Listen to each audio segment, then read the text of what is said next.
Kahit mag-isa na lamang sa Independent Commission for Infrastructure si Chairman Andres Reyes Jr., tuloy-tuloy pa rin daw ang investigasyon sa questionableng flood control projects. Ayon sa Malacanang, nagsumite na ng report ang ICI kay Pangulong Bongbong Marcos at malapit na raw niyang matapos ang pag-aaral dito. Balitang hatid ni Joseph Morong.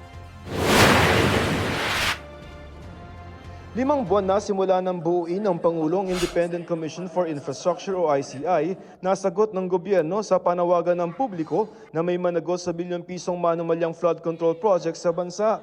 Sa harap ng Manila Overseas Press Club, inilatag ng chairman nitong si Justice Andres Reyes Jr. ang mga nagawa ng ICI tulad ng pagrerekomenda ng kaso o investigasyon sa ilang mga kilalang personalidad tulad ng mga senador, congressman at dating mga opisyal ng DPWH. Bukod pa yan sa mga napa-freeze ng assets ng mga sangkot sa anomalya. Bahagi ito ng report na isinumite na nila sa Pangulo. Hindi na naitago ni Justice Reyes ang disgusto niya sa mga sangkot.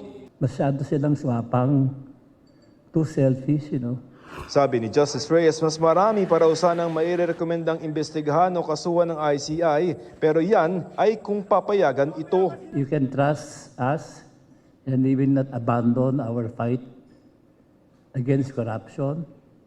We will fight to the very end if allowed. May Independent Commission for Infrastructure o ICI pa naman sa ngayon, pero nalalagay ito ngayon sa alanganin dahil solo na lamang na commissioner si Justice Andres Reyes Jr. matapos magbitiw sa pwesto noong Disyembre ni na dating DPWH Secretary Rogelio Singson at auditor na si Rosana Fajardo.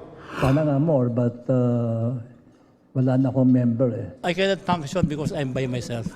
Marami pang nakabinbin na trabaho ang ICI, kasama na rito ang nasa 100 mga kahon ng ebidensya sa mga flood control projects sa bansa na isinumite ng PNP Criminal Investigation and Detection Group o PNP-CIDG.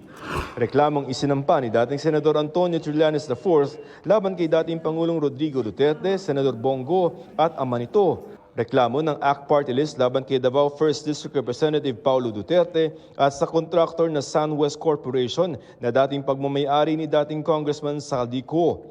Tinanong namin si Reyes kung ano na ang mangyayari sa mga ito. We are still functioning. We're still working on these cases. Ang Malacanang naman walang tiyak na maisagot kung ano ang mangyayari sa ICI at hindi pa rin sila kinakausap ng Pangulo. Pero malapit na raw na matapos ang pag-aaral ng Pangulo sa report ng ICI. Malamang po dito, itong buwan po ng Pebrero ay malalaman na po natin sa ating pagkakaalam. Pero hindi ko po sinasabi na ito na mismo po ang magiging hudyat kung ano magiging desisyon ng Pangulo. Joseph Morong nagbabalita para sa GMA Integrated News.